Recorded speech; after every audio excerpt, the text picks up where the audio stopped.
Good evening, students.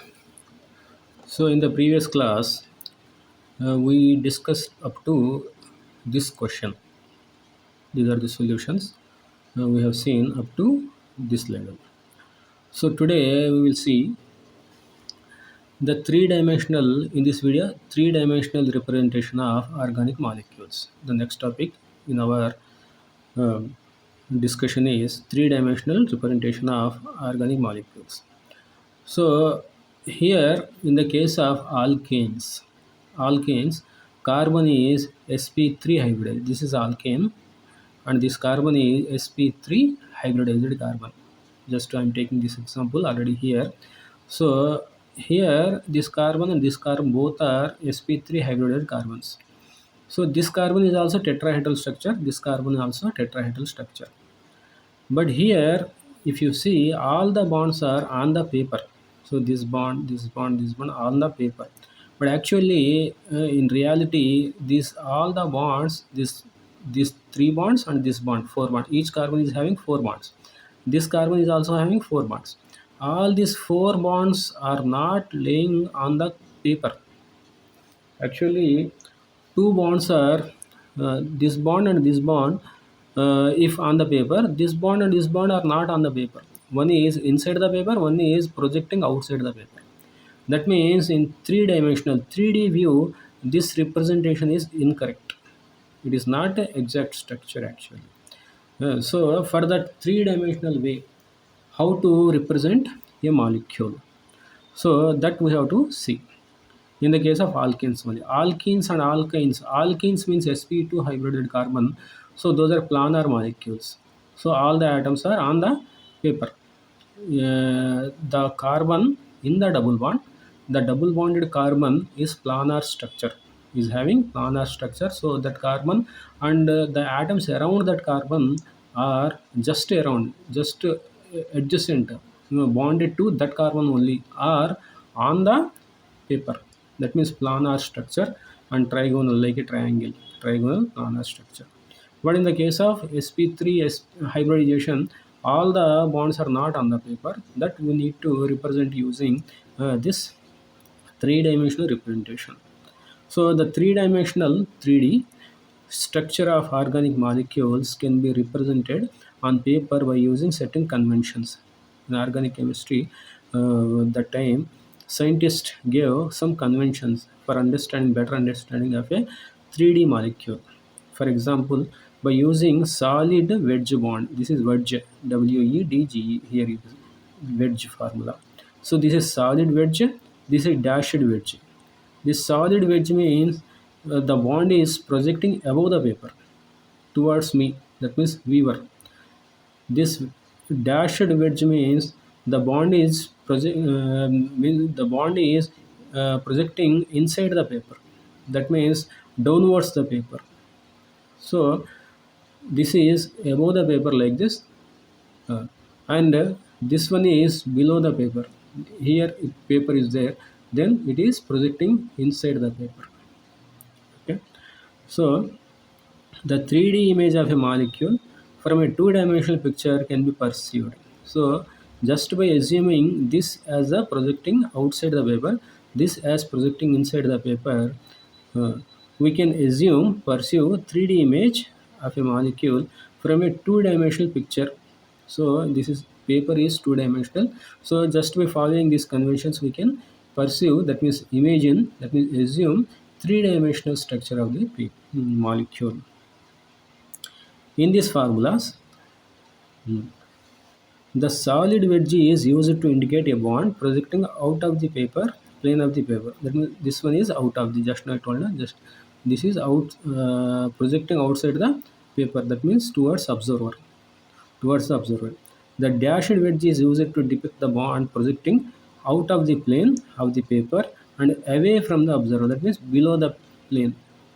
So inside the paper, like this. If here paper is there, it is projecting inside the here. Here is hydrogen, here is carbon. So it is downwards. Okay. So wedges are shown in such a way that The broad end of the wedge is towards the observer. This one. This is attached to the carbon. This is towards the observer. This end is attached to the carbon. This end is inside the paper, like that. The bonds lying in plane of the paper are depicted by using the normal line. So here, if you see, this molecule is given here. This molecule is given. This bond is normal bond. This bond is normal bond. So these two hydrogens are on the paper, but this one inside the paper. This is projecting towards me, observer. That means above the paper. This bond is dashed wedge is below the paper. That's how a 3D representation of a tetrahedral molecule, that means sp3 hydroxide carbon, is denoted. Okay, so this is the methane molecule where carbon is bonded to 4 hydrogens. Okay, this is 3D representation. After this, here molecular models. One paragraph is given, separate paragraph, where molecular models are given. So here molecular models means this is some devices, physical devices. Uh, Molecular models are physical devices that are used for better visualization and perception of three-dimensional shapes of organic molecules. That means molecules, organic molecules or inorganic salts, everything are very, very small molecules. The size is in the nano range, 10 power of minus 9, 10 power of minus 10. It means very, very small. 10 power of minus 9 means nanometer. That means 1 meter. If we divide into 10 power of 9 parts, 1 meter if you take and divide it into 10 power 9 parts, and that one part is called 1 nanometer. That means very, very tiny. 10 power 9 parts means uh, very, very small. Okay, so molecular models are physical devices. That means these devices are available in the market actually. So these are used for teaching the students by the teachers in the schools and colleges. So these are available in the bookshops and all big bookshops, little bit famous bookshops will be there no, in around. So those bookshops are having these molecular models with them. And in Amazon, Flipkart, those kind of online shopping, also these models are available. So if you type molecular models, you can see those molecular model structures and all. So they are used for means explaining how the three-dimensional molecules are actually looks like. Okay, so these are made of wood, plastic and metal. So here you can see these are the models actually. These kind of models, so many will be there. We need to prepare them as per our choice. Here joints will be there. So like this we can dismantle them, or we can connect them just by joints will be there. Here this white stick is inserted into this blue color that model, tetrahedral model.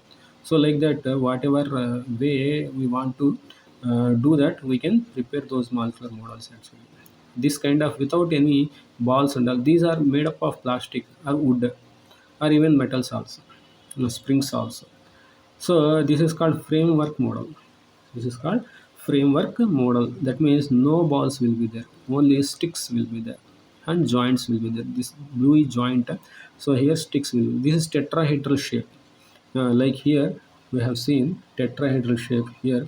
This is tetrahedral shape. This is on the paper. This is on the paper. This is inside the paper. This is outside the paper. So like that we can see easily the tetrahedral geometry of the molecule. This is called framework model. And here one more model is given, ball and stick model here. So if this black color is carbon, this blue color balls are hydrogens. In between bonds are available. Their covalent bonds are available. So in that way we can construct a molecule. This is methane molecule in tetrahedral geometry. This 3D structure. Okay, and one more model is given, space filling model it is, and bonds are not seen here. Actually, covalent bond means here we are able to see a clear line stick, but in actual experience, these lines will not be there. In small molecule, tiny molecules, these lines will not be there. That is just like electron cloud. Electron cloud is distributing between this atom and this atom, and there is attraction between the electron of this atom and nucleus of this atom, and electron of this atom and nucleus of this atom. So that is just a attraction, sharing of electrons between the two outermost shells electrons between their nuclei. So here, this is called space filling model. Space filling model means the carbon you can see. This is hydrogen, this is hydrogen, this is hydrogen. This inside another hydrogen will be there, and the shape is tetrahedral shape actually. And the bond means this nucleus, this hydrogen nucleus, and this carbon nucleus. The distance is bond length. This hydrogen and inside the carbon, its nucleus will be there. This nucleus and its nucleus, the distance between them is nothing but bond length, and electron cloud is distributed in between them. So this is space filling model actually. So actual molecules will be like this, but we cannot understand easily. It means students will be able to understand better in this way, ball and stick models, not in these space filling models. So generally we use this one. Okay, this is some molecular models. Three-dimensional representation we can do using this, or even double bond, triple bonds also we can do. We can construct the molecules. And double bond, triple bond means pi bonds are generally represented with springs actually, because they are level bonds. Springs will be used for double bonds and triple bonds, but sigma bonds they will use stick models. Okay, so this is representation. Now, the next topic is classification of organic compounds. Classification of organic compounds. If you see here, we can discuss here classification of organic molecules. What is given? Classification means what? So many types of organic molecules are available in general. In organic chemistry, lakhs and millions of organic compounds are available, and we need to classify them as per their properties. We need to chemical properties and physical properties. We need to classify them. So this is the classification of organic compounds. Okay, so organic compounds are generally classified into two categories. One is acyclic or open chain compounds. This is, you can see here, this is acyclic molecule hexane. Six carbons are there here. Bond line formula of hexane, this one. So acyclic means the end carbons are not joined. This is separate. This is separate. So this is an acyclic compound. That means open chain compound. And next category is cyclic or closed chain or ring compounds. So here it is the first atom, last atom are joined together. It becomes like a ring. That means cyclic. So like cyclopropane is there, cyclobutane is there, cyclopentane is there, cyclohexane is there. All these are cyclic closed chain compounds. Hmm. Acyclic, cyclic. Acyclic means open chain compounds, and here butane is there, here pentane is there, here acetone is there, here acetaldehyde is there. All these are open chain compounds. That means acyclic. These are cyclopentane, cyclopropane, cyclopentane, all these are cyclic compounds. Okay. And cyclic compounds can further be divided into two types. One is homocyclic or carbocyclic. That means only carbons and hydrogens will be there. Like these examples. Only here carbons and hydrogens only are available. Here everywhere carbons will be there. On each carbon two hydrogens will be there. Totally it counts for four bonds. Two hydrogens, two carbon-carbon bonds. So each methylene group counts for four bonds. Okay. All these are cycloalkanes. Okay. So homocyclic or carboxylic compounds are these one: cyclopropane, cyclobutane, cyclopentane, these. And heterocyclic compounds. Heterocyclic means in this chain, if one of the carbon is replaced with nitrogen, or oxygen. These are heteroatoms. Other than carbon and hydrogen, the atoms are called heteroatoms in organic chemistry. So here nitrogen forms three bonds. So already two bonds are there. So we have to keep hydrogen here. But oxygen forms only two bonds. So it is satisfied its valency. So this is furan. That means tetrahydrofuran. This is called tetrahydrofuran, THF. This is pyrrolidine. Pyrrolidine. Okay. So these are heterocyclic compounds. And homocyclic compounds, this one further divided into alicyclic compounds and aromatic compounds. Alicyclic compound means further these only. That means simple compounds. No further double bonds inside, like aromaticity. This. So aromatic compound means this one. That means the compounds which follow special rules, including Haeckel's rule. That we will discuss when we come to aromatic compounds. So these are called aromatic compounds. So cyclic compounds, that means the compounds which are having cycle, uh, those are called, this is alicyclic compounds. That means purely carbon and hydrogen and cycle without heteroatoms, alicyclic compounds. And aromatic compounds means benzene type of compound. This is benzene. This is naphthalene. Naphthalene wall we use in our shelves and all naphthalene. The formula is this one. This is toluene. This is phenol. So these are all aromatic compounds. Okay, and aromatic compounds further divided into two types. One is benzenoid compounds, and second one is non-benzenoid compounds. Benzenoid compound means the structures will be looking like benzene. This is benzene. So this is also two benzenes. This is also benzene, but some chain is there. This is also benzene, on that OH is there. This is phenol. This is toluene. So all these compounds are benzenoid structures. And non-benzenoid structure means this one, tropylium cation. This is called tropylium cation. This is not looking like benzene. This is seven-membered ring. This benzene is six-membered ring. In this seven-membered ring also one carbon is positive carbon, that means cation. So this structure is called tropylium cation.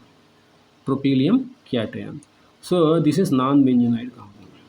So in this way we can classify organic compounds in different categories. Okay. So today we'll stop here, and next class, next video we will discuss another topic. Thank you.